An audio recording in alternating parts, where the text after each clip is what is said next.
طاجن الرز المعمر الجميل الفلاحي بجد على اصوله.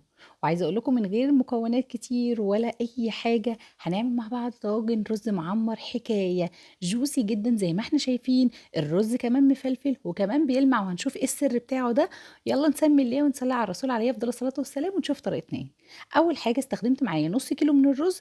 انا غسلته ونقعته لمده نص ساعه قبليها.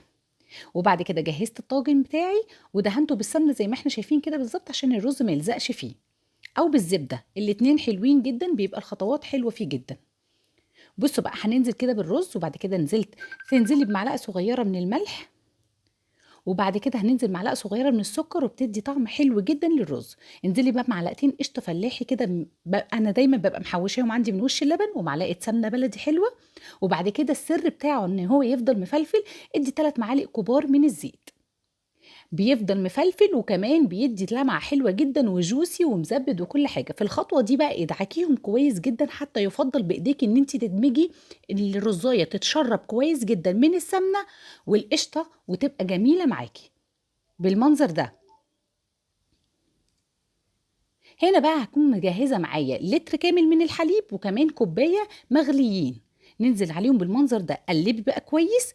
وكمان عايزه اقول لك ان انت تدوقيه في المرحله دي. انا دقته لقيته عايز شويه ملح فظبطت الملح بتاعي. بتكوني مسخنه الفرن، فرن سخن جدا على درجه حراره 220. بحطه في الرف الاوسط. بصي يا بنات، كمان انا ممكن تستخدمي معاه كوبايه زبادي بيبقى حلو جدا، ولكن لو ما عندكيش مش مشكله خالص، برضو بيطلع تحفه جدا. يعني لو عايزه تضيفي كوبايه زبادي مفيش مشكله، اضربيها كده مع القشطه وحطيهم في الاخر، بتبقى حلوه جدا، بيديكي وش كريمي. ولكن انا معايا مزبد ومديني وش كريمي جدا جدا.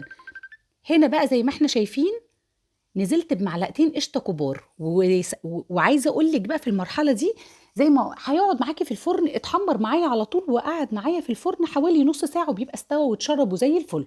اديله بقى حته القشطه المتينه دي، زي كده طاجن الرز المعمر بتاع حجوجة كله بيحكي ويضحك عليه، والله العظيم ده احلى منه كمان.